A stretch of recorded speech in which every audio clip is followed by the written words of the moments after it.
খুলনা অনেকদিন ধরে knockout match খেলছে। তারা দেখা গেছে গ্রুপ পর্বের শেষ দুটো ম্যাচও তাদের জন্য নকআউট ছিল। রংপুরকে তারা আক্ষরিক অর্থে যেটা নকআউট সেই ম্যাচে হারিয়েছে, ব্যাক টু ব্যাক একটা জয়ের ধারায় আছে। অন্যদিকে চিটাগং টানা 3টা ম্যাচ জিতে কিন্তু 1-2 পজিশন নিশ্চিত করেছে, বরিশালের কাছে হেরেছে। খুব বেশি এদিক সেদিক নাই দুই দলটাতে, ফর্মের বিবেচনায়, শক্তির বিবেচনায়। তারপরেও কাউকে যদি এগিয়ে রাখতে হয়, কাকে এগিয়ে রাখবে?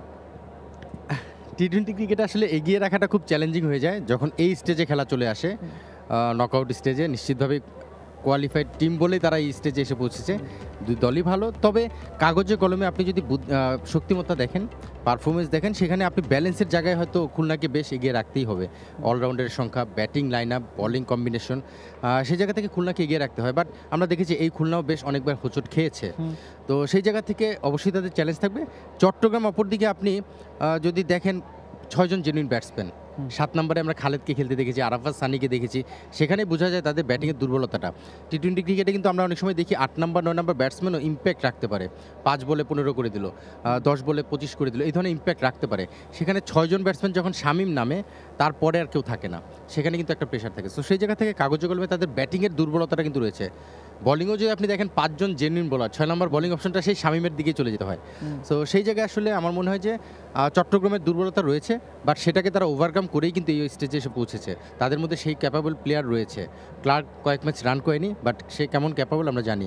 ইমন রানে ফিরে এসেছে, শামীম তো রান করছেই। সো আমার মনে হয় যে যথেষ্ট একটা ভালো ম্যাচ দেখার আমরা প্রত্যাশা করতে পারি। কাগজে কলমে আসলে সবসময় জাজমেন্ট করা ঠিক হবে না, আজকের মাঠে নিশ্চিতভাবে সেই ধরনের একটা ম্যাচ আমরা প্রত্যাশা করতে পারি। একটু জয়ের কাছে আসি, দলের কথায় তো আসবোই, আপনার পার্সোনাল কথায় আসি। পুরো টুর্নামেন্টে খেলার সুযোগ পাননি, তবে ইম্প্যাক্ট আপনি দেখেছেন। ফিল্ডিংয়ের সময় দেখেছি দারুণ কিছু ক্যাচ ধরেছেন, একটা আউটস্ট্যান্ডিং রান আউট করেছেন।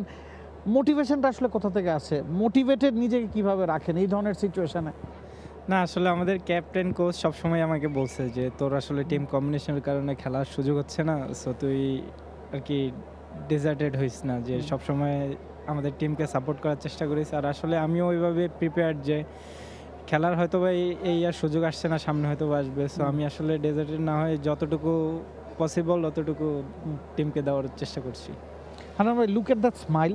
আজকে তালহা জুবায়ের এই কথাটাই বলেছেন যে তার দলে তিনি আবু হায়দার রনি এত পারফর্ম করার পরও খেলাতে পারছেন না। মাহফুজুর রহমান রাব্বি একটা ম্যাচ খেলেছেন, জয়কে খেলাতে পারছেন না, তারপরও হাসি মুখের একটা ড্রেসিং রুম তিনি মেনটেন করতে পেরেছেন। এটা কি তাদের শক্তির জায়গা? সবচেয়ে বড় শক্তি এটা। আপনি অনেক বড় প্লেয়ার এনেও যে সাকসেস পাওয়া যায় না, সেটা আমরা রংপুরের টিম কম্বিনেশনেই দেখেছি। খুলনা নিশ্চিতভাবেই এই এনভায়রনমেন্টটা তৈরি করাটা অবশ্যই ক্রেডিট দিতে হবে ম্যানেজমেন্টকে। তালহা থেকে শুরু করে ম্যানেজমেন্টে যারাই রয়েছেন, অন্য কোচিং স্টাফ এবং ম্যানেজার থেকে শুরু করে সবাই, ইভেন টিম ফ্র্যাঞ্চাইজি যারা, তারাও। কারণ এত বড় বড় নাম, মাহমুদুল হাসান জয় কিন্তু অনেক বড় নাম, বাংলাদেশ টিমের প্লেয়ার, কারেন্ট প্লেয়ার। তাকে না খেলানোটা নিশ্চিতভাবেই তাদেরও পোড়া দেয়, কিন্তু সেখান থেকে তারা তাকে ম্যানেজ করেছে, তাকে মোটিভেশন দিচ্ছে, এবং মাঠে আমরা সেটা দেখতে পাচ্ছি, জয়ের অ্যাগ্রেশন বা তার কমিটমেন্ট। সো নিশ্চিতভাবে এই এনভায়রনমেন্টটাই কিন্তু খুলনাকে এখানে নিয়ে আসার বড় ভূমিকা রেখেছে। ক্যাপ্টেন মিরাজ এই ধরনের কাজে কিন্তু এক্সপার্ট, মোটিভেশনের জায়গা থেকে সবাইকে সেভাবে মোটিভেট করতে পারে। সো আমার মনে হয় যে খুলনার সবচেয়ে বড় শক্তি সেটাই। টিম রেজাল্ট কী হবে সেটা জানি না, বাট তাদের এই মোটিভেশনটা নিশ্চিতভাবে পজিটিভভাবে সবার কাছে চলে। বাংলাদেশ প্রিমিয়ার লিগ 2025, 7টি দলের জমজমাট লড়াইয়ের মাধ্যমে পুরো দেশ দেখতে চোখ রাখুন টি স্পোর্টস নেটওয়ার্কে। For more updates, subscribe to our YouTube channel and click on the bell icon. Follow us on Facebook and Instagram. Download T-Sports app to enjoy exciting games and highlights. Visit tsports.com.